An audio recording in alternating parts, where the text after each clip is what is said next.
కర్నూలు నగరంలో కొత్త బస్టాండ్ సమీపంలో ఉన్న తిలక్ నగర్ లో మున్సిపల్ అధికారులు వదులుతున్న మంచినీళ్లలో మురికి నీళ్లు కలుస్తున్నాయని, తాగునీళ్లలో కూడా దుర్వాసన వస్తుందని స్థానిక ప్రజలు ఆవేదన వ్యక్తం చేశారు. నీరు మురికి వస్తుందని, కాలువలు అన్ని మురికి వాటర్ చెత్త చెదారంతో నిండిపోయిందని, మున్సిపల్ అధికారులు సిబ్బంది రోజువారీగా క్లీన్ చేయకపోవడం వల్లనే ఈ పరిస్థితి వచ్చిందని వారు తెలిపారు. మున్సిపల్ అధికారులు తొందరగా స్పందించి కాలువలను శుభ్రం చేసి లీకేజ్ ఎక్కడ ఉందో చూసి తొందరగా రిపేర్ చేయాలని వారు కోరారు. గత 15 రోజుల నుంచి ఈ మురికి వాటర్ వస్తుందని, అవి తాగలేక పిల్లలు పెద్దలు ఇబ్బంది పడుతున్నామని, ఎప్పుడు ఏ రోగం వస్తుందోనని భయమేస్తుందని వాళ్ళు తెలిపారు. మున్సిపల్ అధికారులు తొందరగా స్పందించి రోగాల బారి నుండి ప్రజలను కాపాడాలని వారు కోరారు.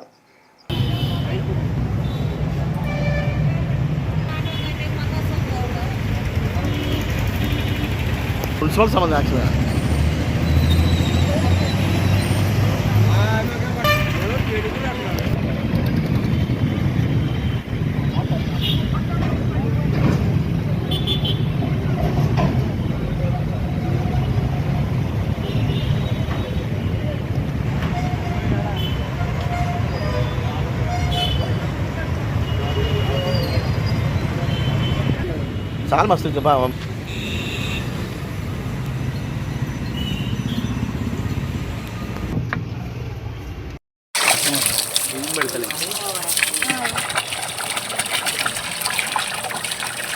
దానికి ఛాన్స్ ఉంది.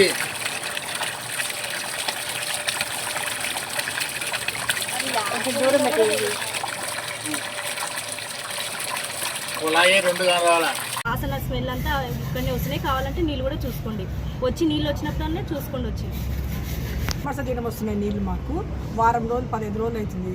మురికి నీళ్ళు కలుస్తున్నాయి దాంట్లో నీళ్ళల్లో. ఎందుకు ఎక్కడి నుంచి కలుస్తున్నాయి? కాలువలో రోజులైంది, నీళ్లు సరిగా రావట్లేదు. కాలువలో నీళ్ళు వస్తున్నాయి. మాకు దయచేసి మున్సిపల్ వాళ్ళు మాకు నీళ్లు బాగా మంచిగా ఇచ్చాలని కోరుకుంటున్నాం.